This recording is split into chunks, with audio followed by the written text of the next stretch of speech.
ये तो हमारी गाड़ी है।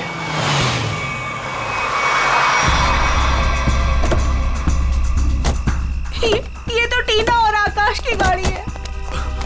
Oh my God! आकाश, टीना, बच्चे नहीं है। मैं एक बार फिर से फोन करता हूँ। गाड़ी यहीं पर है तो दोनों बच्चे भी यहीं पर होने चाहिए। कैसे डरावनी जगह है, कितना घना जंगल है ये। पता नहीं टीना और आकाश को यहाँ गाड़ी रोकने की क्या जरूरत थी। दोनों में से किसी का भी फोन नहीं लग रहा है। लूटपाट का मामला तो नहीं लगता है भाई साहब। बच्चों को सारा सामान गाड़ी में ही है। ऐसे बीच सड़क पे बच्चे गाड़ी छोड़ के गए कहाँ? समझ में नहीं आ रहा मेरे दोनों बच्चे कहाँ चले गए, क्या हो गया उनको। मीरा कुछ नहीं होगा हमारे बच्चों को। शांति रखो, घबराओ मत। आओ यहीं कहीं आसपास देखते हैं। आकाश, टीना, आकाश, आकाश, आकाश, मेरी आवाज सुनाई दे रही है? आकाश, आकाश, टीना, पता नहीं इस घने जंगल में बच्चे कहाँ चले गए। मीरा, गाड़ी यहाँ पर है तो बच्चे भी यहीं पर होने चाहिए।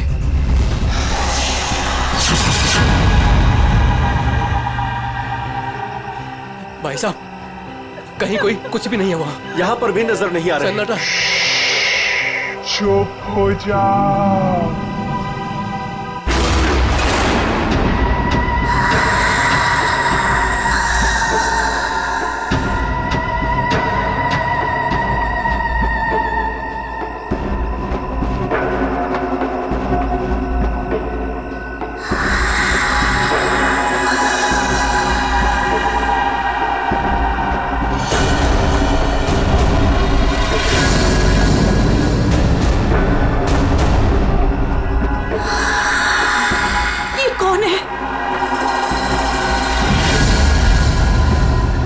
कौन हो तुम?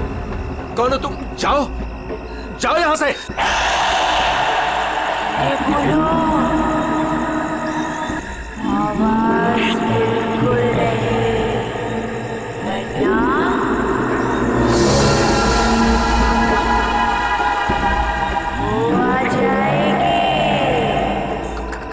कौन आ जाएगी? कौन आ जाएगी? वही आएगी जो अपना सर हाथ में लेकर घूमती है।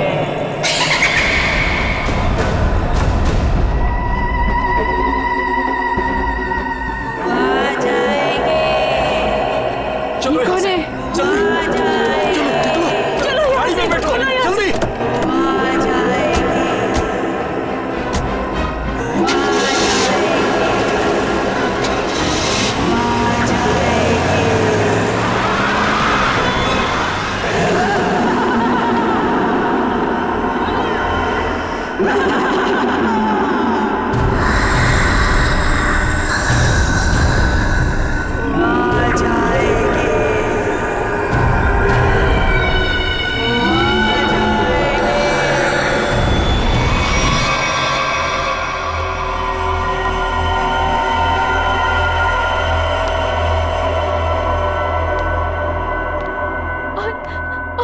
तभी एक औरत आई। उसका सर नहीं था। वो मुझे मारने आई थी। वो मुझे मारने आई थी। उसका कटा सर उसके हाथ में ही था। वो मुझे मार डालेगी। वो मुझे मार डालेगी। बचा लो मुझे। वो मुझे मार डालेगी। ये क्या हो गया मेरी वत्सला को? कैसे बर्ताव कर रही है? अब क्या करूं मैं?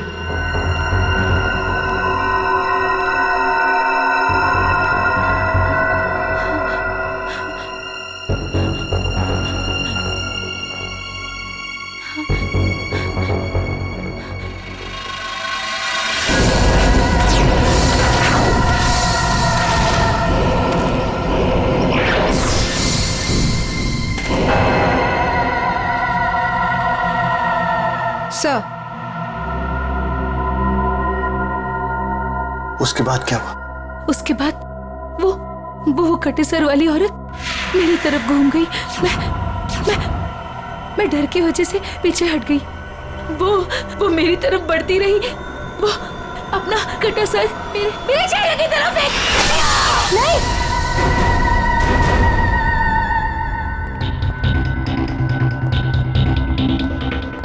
डॉक्टर साहब क्या हुआ है मेरी वाइफ को?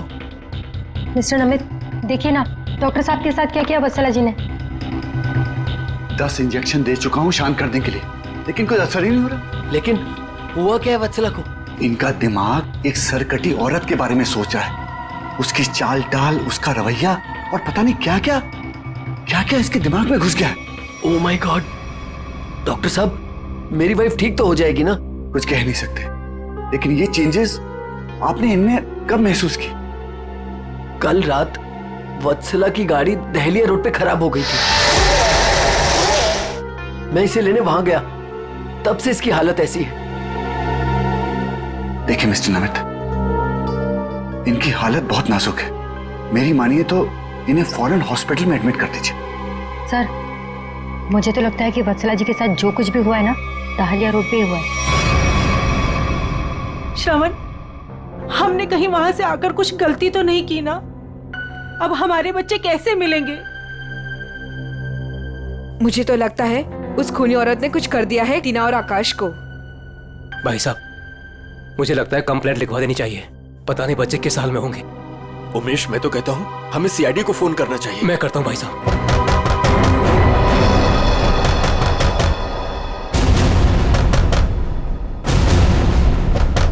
ये इस तरह से दरवाजा कौन पीट रहा है? मैं देखता हूँ।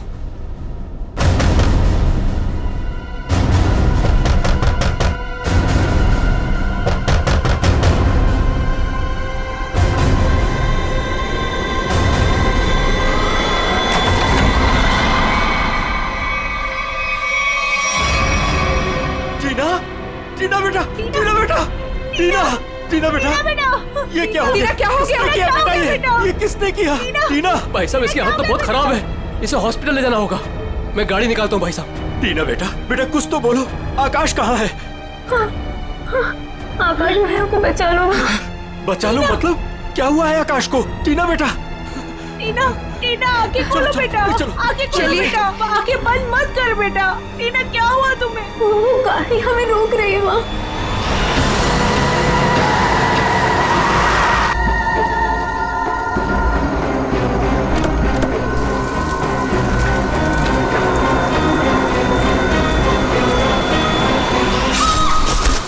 ये कहाँ गया रहा? टीना बेटा, आंखें खोलो बेटा। टीना, तुम हमें छोड़ के नहीं जा सकती।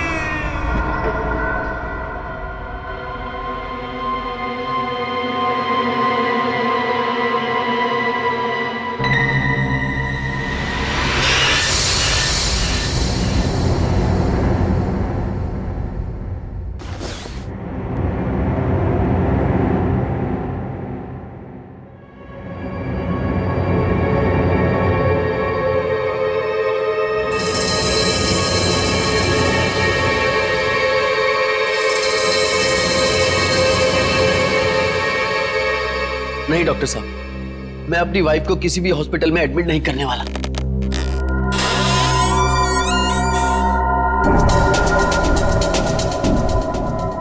आपसे पहले भी 4 और डॉक्टरों ने मुझे यही एडवाइस दिया।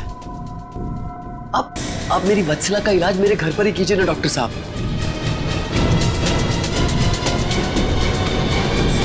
मैं अपनी वत्सला को अपने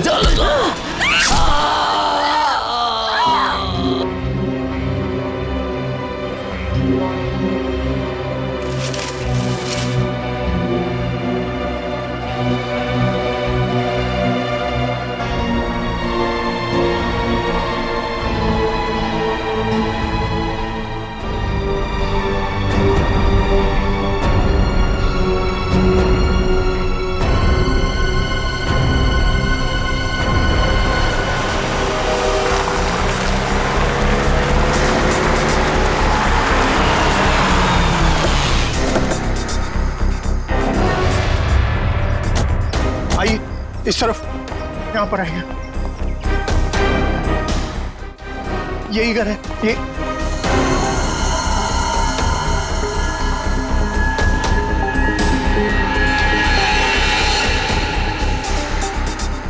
तो यहाँ पे जबरदस्त हाथापाई और तोड़फोड़ हुई है। चारों तरफ खून, सामान बिखरा पड़ा है। मिस्टर अमन, आपको कल रात ही हमें खबर कर देनी चाहिए थी। लेकिन सर, नमित के शरीर पर इतना खून देखा कि मैं डर गया था। हाँ सर। ये जिस किसी भी हथियार से विक्टिम पर हमला किया गया है, वो हथियार काफी तेज धार वाला होगा। सालुंके साहब, आपको कैसे पता चला? ये देखो, ये छोटी छोटी बूंदें देख रहे हो खून की, ये एक धार नहीं, सीधी। सर लगता है किसी चाकू या छोटे खंजर का इस्तेमाल किया गया है। पता नहीं जिसको भी इसने मारा है वो जिंदा है या नहीं। और ये खून से सने हुए पांव के निशान तो घर के अंदर की तरफ जा रहे हैं। तो यहाँ पर नमित के अलावा कोई और भी रहता है क्या? हाँ, उसकी वाइफ। ओह माय गॉड, उससे तो कुछ नहीं हो गया। भाभी जी, देखो सर,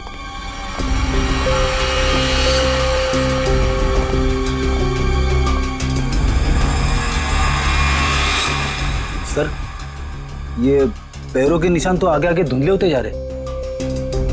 एक काम करो, इस कमरे को चेक करो।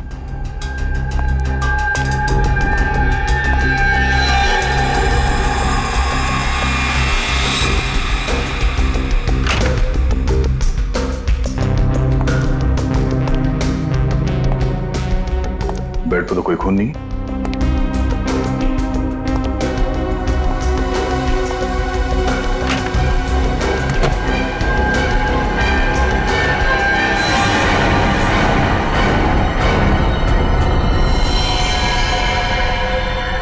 कौन हो तुम?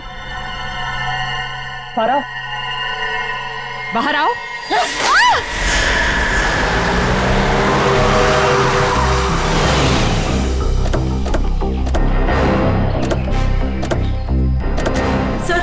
सर यही है मेरी टीना और आकाश की गाड़ी। यहीं पर मेरे बच्चों पे वो मुसीबत आई थी।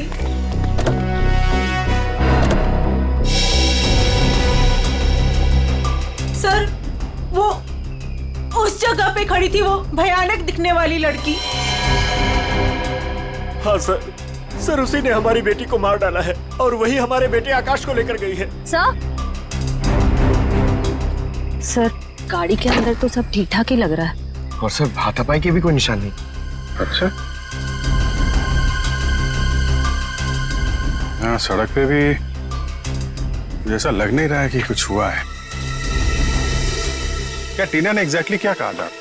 सर वो बता रही थी कि आकाश भैया को बचा लो। बचा लो मतलब क्या हुआ आकाश को? वो ठीक तो है ना बेटा? सर कहीं मेरे आकाश को कुछ हो तो नहीं गया?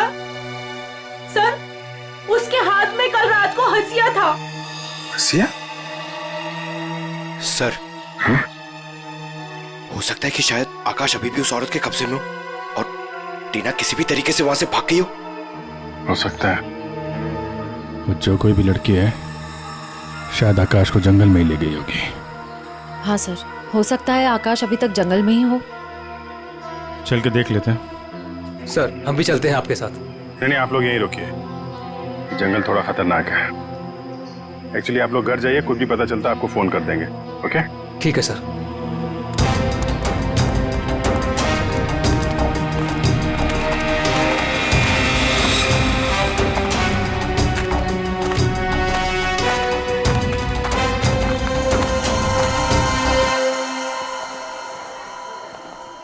डॉक्टर साहब, वो आदमी कहाँ है जो खून से लथपथ आपके हॉस्पिटल में आया था? सर वो आदमी अंदर है।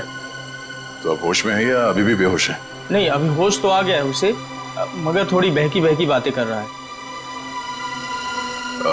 क्या हम उनसे मिल सकते हैं? जी बिल्कुल, आइए।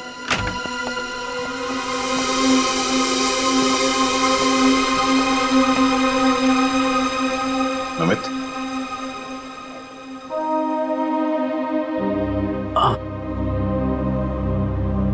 कौन? हम लोग सीआईडी से हैं। क्या तुम बता सकते हो कि ये तुम्हारे साथ कैसे हुआ? मार डाला मुझे। मेरी वत्सला ने मुझे मार डाला। पूछिए अमन से। मुझे रोज पिटती थी, पर मैंने कभी भी उससे उसे नहीं घूरा। हाँ सर, मैं हमेशा इस बेचारे की दर्द भरी आवाज सुनता था। मैं समझ जाता था कि भाभी जी का बेलन इसके सर पर बज रहा है। नमित, हम तुम्हारी पत्नी से मिल चुके हैं। कुछ न कुछ तो गड़बड़ हुआ है उसके साथ, लेकिन अचानक वह ऐसा बर्ताव क्यों करने लगी? भगवान, पता नहीं, जब से दहलिया रोड से आई है किसी सरकटी औरत के बारे में बात करती है और किसी पर भी टूट पड़ती है, जैसे जान ले लेगी वो किसी की भी। फिर दहलिया रोड, मतलब जो भी गड़बड़ है वो इस दहलिया रोड पे ही है।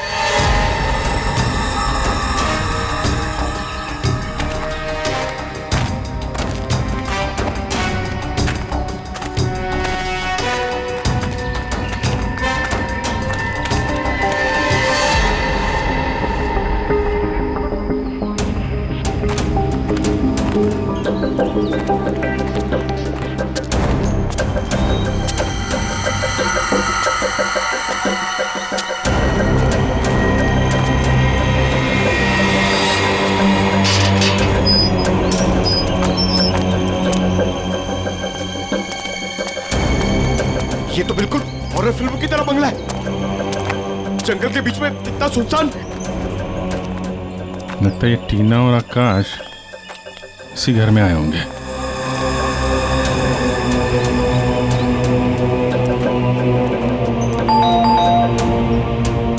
ज्यादा फिल्में मत देखा करो।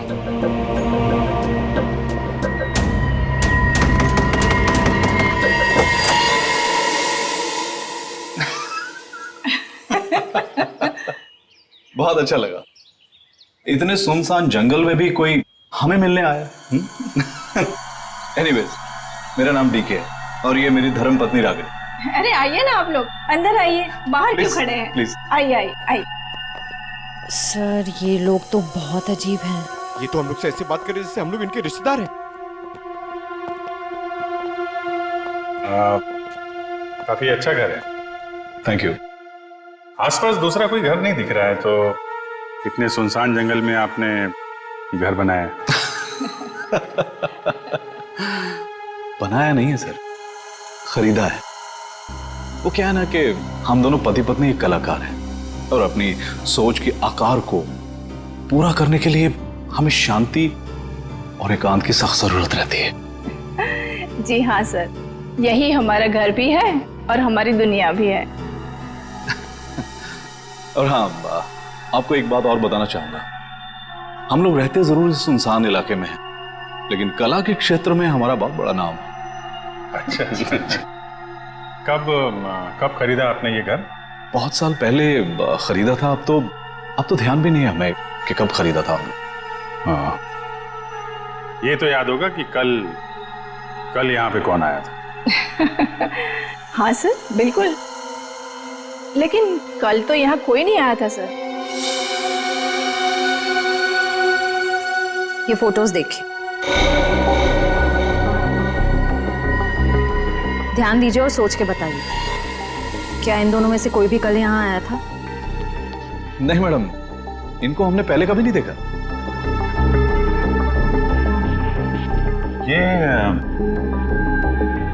ये कौन है?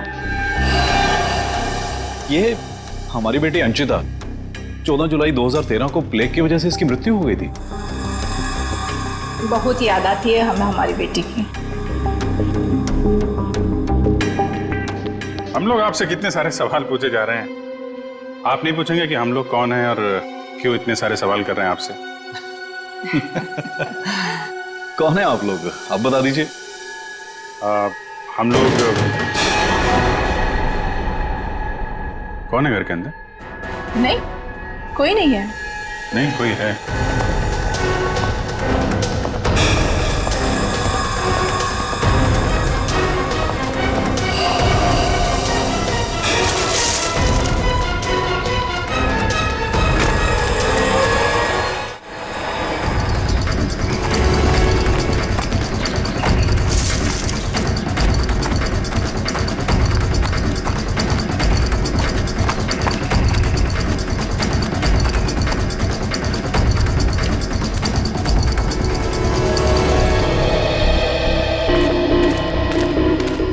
तो इस तरफ ही था।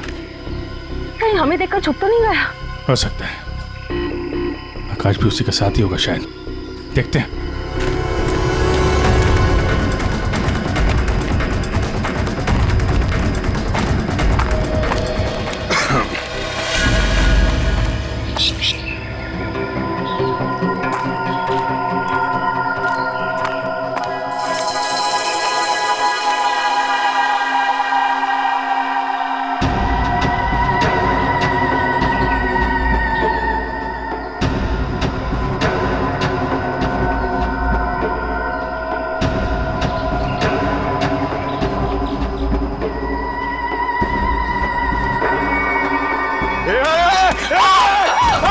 नहीं, फायर नहीं। कर नीचे। कौन है तुम? क्या कर रही थी उस घर के अंदर? हसिया नीचे फेंको। टीना को तुमने मारा था ना? आकाश का? धीरे बोलो, वो सुन लेगी। वो तुम्हारे पीछे खड़ी है।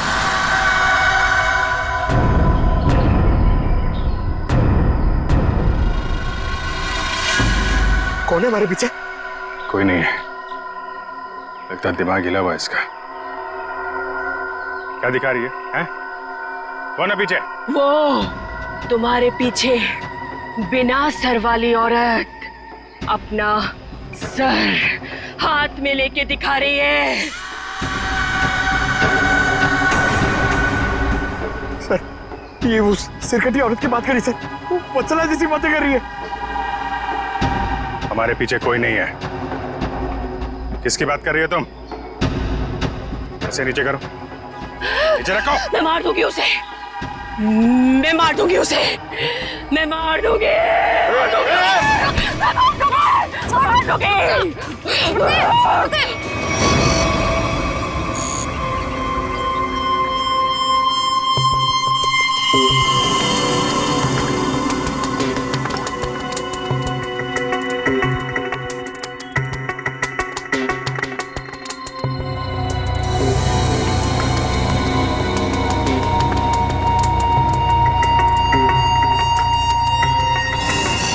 डॉक्टर मल्लिका, आप भी वही सोच रही हैं जो मैं सोच रहा हूँ? यस सर, पर ये है क्या? थोड़ा बहुत तो पता चला है, पूरा तो टेस्ट होने के बाद पता चलेगा।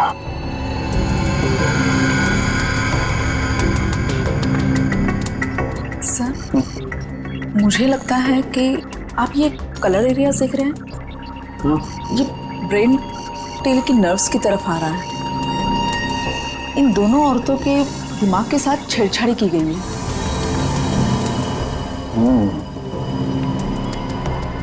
सर, इनकी याददाश्त से छेड़छाड़ की गई है। इनको कोई नेचुरल रोग या दिमागी बीमारी नहीं, इनकी तो मेमोरी ही बदल दी गई है। मतलब ये कि आर्टिफिशियल मेमोरी भर दी गई है इनके दिमाग में। Yes sir. क्या आर्टिफिशियल मेमोरी भर दी गई? हाँ विजय, मतलब ये दोनों औरतें जो देख रही थी या बोल रही थी, इनके दिमाग का वहम नहीं था? बिल्कुल नहीं था। दरअसल क्या होता है कि इंसान के बचपन से लेकर के उसके बड़े होने तक उसकी जिंदगी की तमाम यादें उसके दिमाग में एक डिस्क की तरह से जमा हो जाती हैं, कुछ इस तरह से। और फिर कोई एक दिन गर्दन के पीछे ऐसा इंजेक्शन लगा देता है, ये देखिए, यहां देख रहे हैं, जिससे ब्रेन में कंपार्टमेंट्स बन जाते हैं और जिंदगी की सारी याद ब्लॉक हो जाती है। इंसान एक सेमी कॉन्शियस स्टेट में चला जाता है, आधी बेहोशी की हालत में।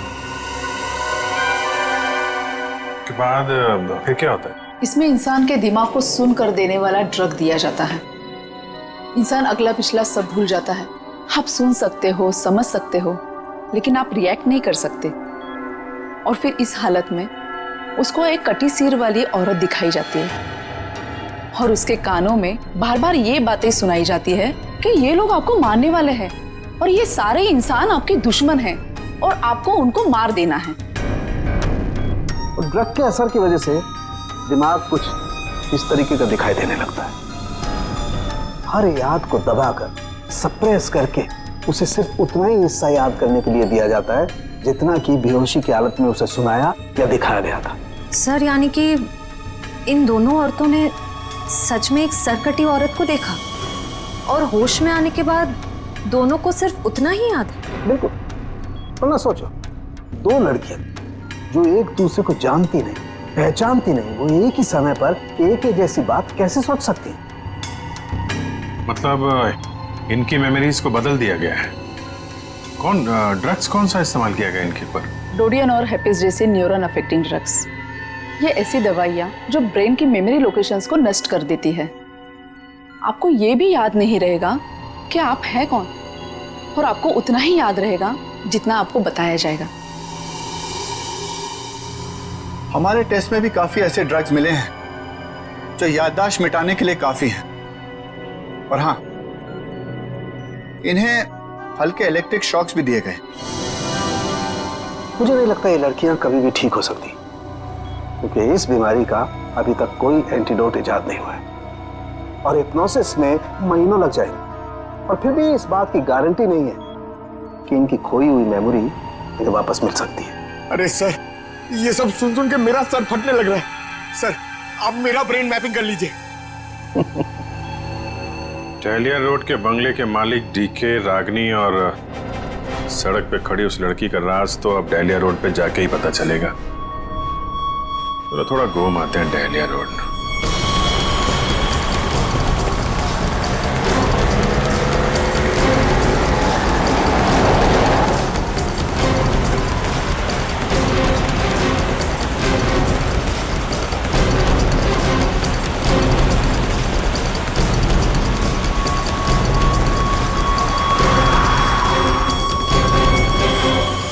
ये हमारी बेटी अंचिता, 14 जुलाई 2013 को प्लेग की वजह से इसकी मृत्यु हो गई थी।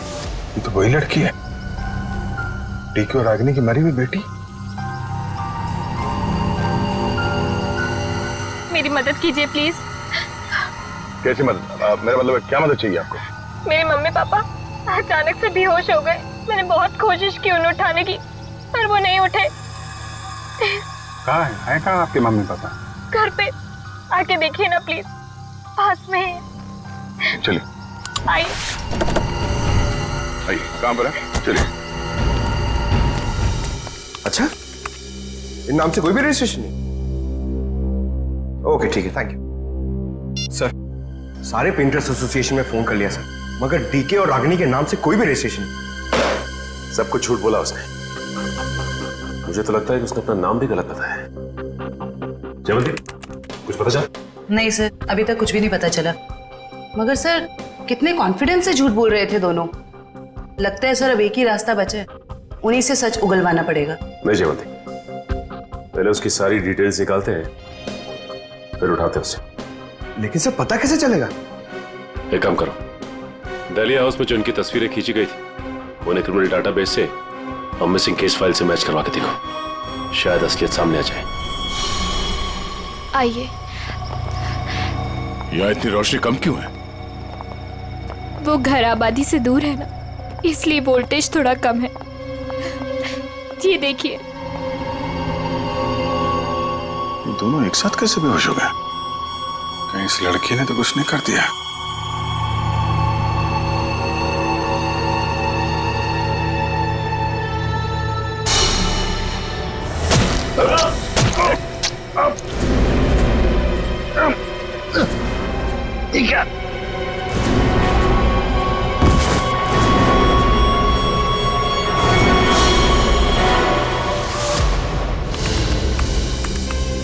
सर, दोनों फोन्स के सिग्नल नहीं मिल रहे हैं। सर, कुछ सेकंड्स पहले तक अभिजीत सर और दया सर का फोन दहलिया रोड पे बता रहा था, लेकिन अभी लोकेशन नहीं दिख रही है। इसका मतलब अभिजीत सर और दया सर को वो रास्ता रोकने वाली लड़की मिल गई। फिर तो डीके और रागिनी की सच्चाई का भी पता चल जाएगा। सर, आइए। सर ये है मिसेस साक्षी, उस नकली डीके और इलेश की माँ। नमस्ते। कहाँ है मेरा बेटा? कहाँ है इलेश? ये ऑफिसर कह रहे हैं उसका नाम डीके है और उसकी एक पत्नी है जिसका नाम है रागिनी। ये कैसे हो सकता है? ये सब झूठ है। जी नहीं, ये सच है। एक छानबीन के दौरान आपके बेटे और उस औरत से मुलाकात हुई हमारी, जो अब डीके और रागिनी बने बैठे, और उसी छानबीन में मिसिंग कंप्लेन से उनकी सच्चाई भी पता चली। मैम, आप हमें बता सकते हैं कि आपके बेटे इलेश ने अपना नाम बदल के डीके क्यों रख लिया? मेरा बेटा अपना नाम क्यों बदलेगा? मुझे इस बारे में कुछ नहीं पता।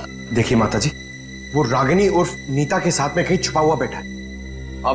अब ये औरत को जानती है? ये लड़की कौन है और कैसे मेरे बेटे की जिंदगी में आई, मुझे कुछ नहीं पता। देखिए मैडम, उस औरत के माँ बाप तो मर चुके हैं। बस आप ये बता सकती हैं कि जुलाई 2013 से पहले ऐसा क्या हुआ था जो आपका बेटा घर छोड़कर चला गया? नहीं, मेरा बेटा घर छोड़कर नहीं भागा था। हाँ, इलेश दिमागी तौर पर बीमार रहता था, तो एक बड़े साइकोथेरेपिस्ट के पास उसका इलाज चालू था, और उसी थेरेपी की सिटिंग के लिए वो डॉक्टर के क्लिनिक गया था, और फिर वो वापस ही नहीं आया। अच्छा मैम, ये बताइए कि नाम क्या है इस थेरेपी क्लिनिक के डॉक्टर का?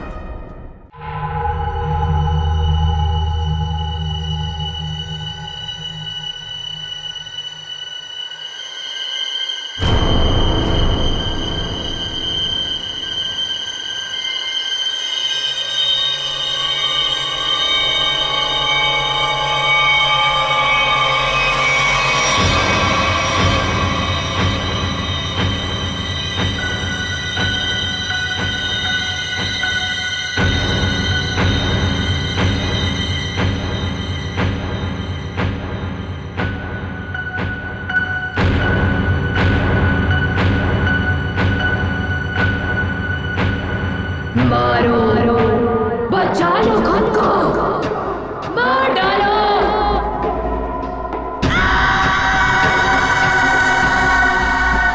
मारो, मार डालो, सब दुश्मन है तुम्हारे। मारो, मार डालो, बचा लो खुद को।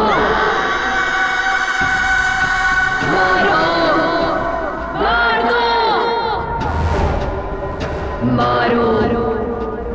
मार दो, सब दुश्मन है तुम्हारे। उठा लो हथियार, उठा लो हथियार, मार दो। समझ में नहीं आ रहा कि इन सबके पीछे एक डॉक्टर हो सकता है। देखते कहाँ का तार कहाँ जाके जुड़ा है सर। बहुत लंबा जाल फैलाता है सर। आज सारे तार कट जाएंगे इसके।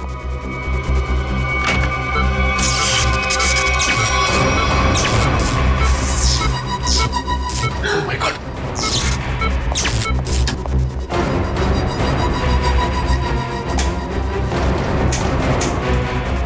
किसने किया ये? बोलो, बोलो किसने किया?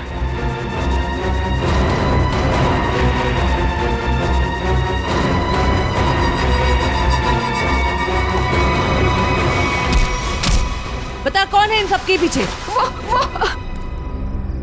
तुम उस बिना सर वाली औरत के साथ मिले हो ना? मैं नहीं, तुम उस सरकटी औरत के साथ मिले हुए हो। मैं जानता हूं, मैं छोड़ूंगा नहीं तुमको। तुम और उस औरत दोनों को खत्म कर दूंगा मैं। तुम मुझे मारना चाहता है ना? छोड़ूंगा नहीं तुम्हें।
सर डालिया रोड यही है। हो सकता है अभिजीत सर और दया सर यहीं कहीं होंगे। हो सकता है वो डीके और रागनी क्या हो। हम लोग जाके देखते हैं, तुम लोग यहीं रखो। एक डॉक्टर जाना नहीं चाहिए। हाँ ठीक है, चलो आ जाओ।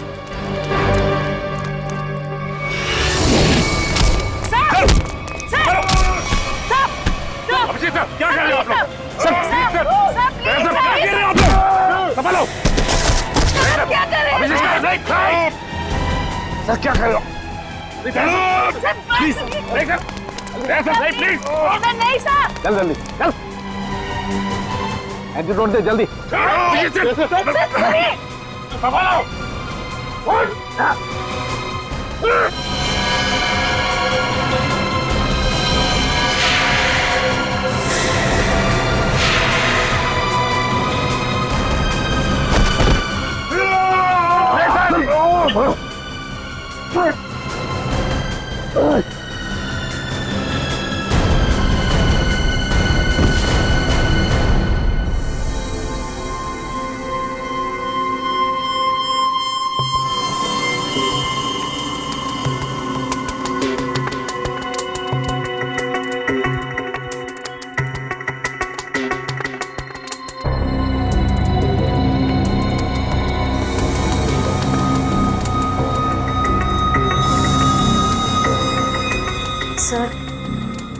सर सब ठीक तो है ना? एंटीडोट ने असर शुरू कर दिया, थोड़ी देर में होश आ जाएगा दोनों को।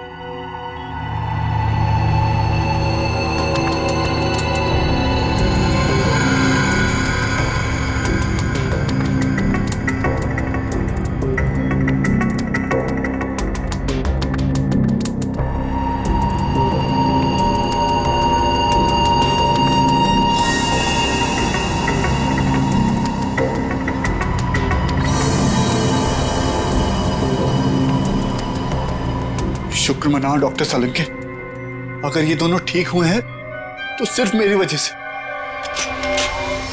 अगर अपने दिमाग का सही इस्तेमाल किया होता ना तो एक मुजरिम की तरह इस हालत में नहीं खड़े होते, समझे? विकास अंकल, आपकी वजह से मैं भी एक मुजरिम बन के रह गई। अभी तो सिर्फ तुम दोनों का गुनाह सामने आया है। जिस दिन तुम दोनों को सजा मिलेगी ना, उस दिन समझ में आएगा कि गलत राह पे चलने का अंजाम क्या होता है।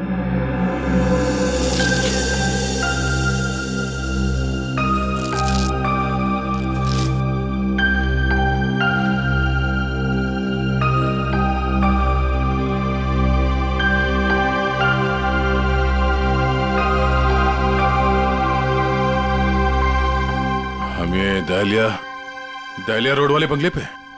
नहीं यार, न्यूरो सेंटर में है भाई।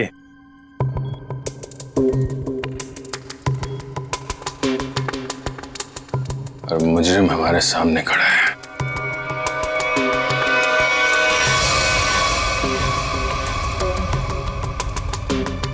अच्छा एक बात बताओ, तुम्हें अभी वो कटे हुए सिर वाली औरत और वो भयानक आवाज से तुम ही सुने थे?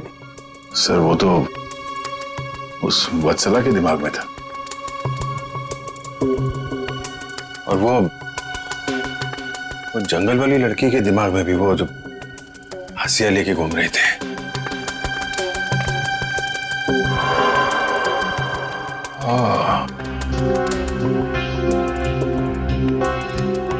अब समझ में आया, संचिता के माँ बाप ने भी हम लोगों को वो ड्रग्स वाला इंजेक्शन लगा दिया था। हमारे दिमाग में भी ये सारी बातें भरती गई थी। बताओ डॉक्टर विकास, क्यों किया तुमने ये सब? जल्दी बता, वरना हमें तुम्हारा इलाज करना पड़ेगा।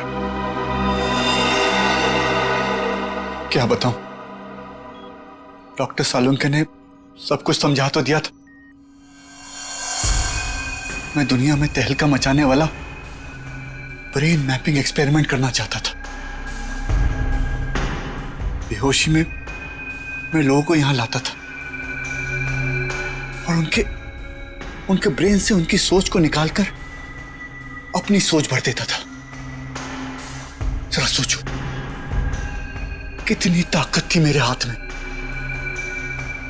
जब वो लोग जागते थे तो उन्हें वही दिखता था, और उनके दिमाग में वही ब्रेन की मेमोरी थी जो जो मैंने डाली थी। उनका ब्रेन वही करता था जो मैं कहता था। मतलब कि मैं उनके ब्रेन से सब कुछ करा सकता था। और तुम दोनों ने भी तो वही किया ना। और ये अंशिता, इसने भी गुनाह में तुम्हारा साथ दिया था। मैं इनकी भतीजी हूँ, इन्होंने ही मुझे पाला पोसा। डीके और रागिनी मेरे माँ बाप नहीं है। वो घर, डीके, रागिनी, मैं, ये सारा विकास अंकल का बिछाया हुआ एक जाल था। और आकाश, उसके साथ क्या किया तुम लोगों ने? उसकी ड्रग की डोज ज्यादा हो गई थी, उसे ब्रेन हैमरेज हो गया था। उसकी मौत का मुझे बहुत अफसोस है। तुम्हारे जैसा जीनियस डॉक्टर लोगों के दिमाग का गलत इस्तेमाल करने के चक्कर में गुनहगार बन गया। तुम्हारी खोज इंसानियत के खिलाफ है।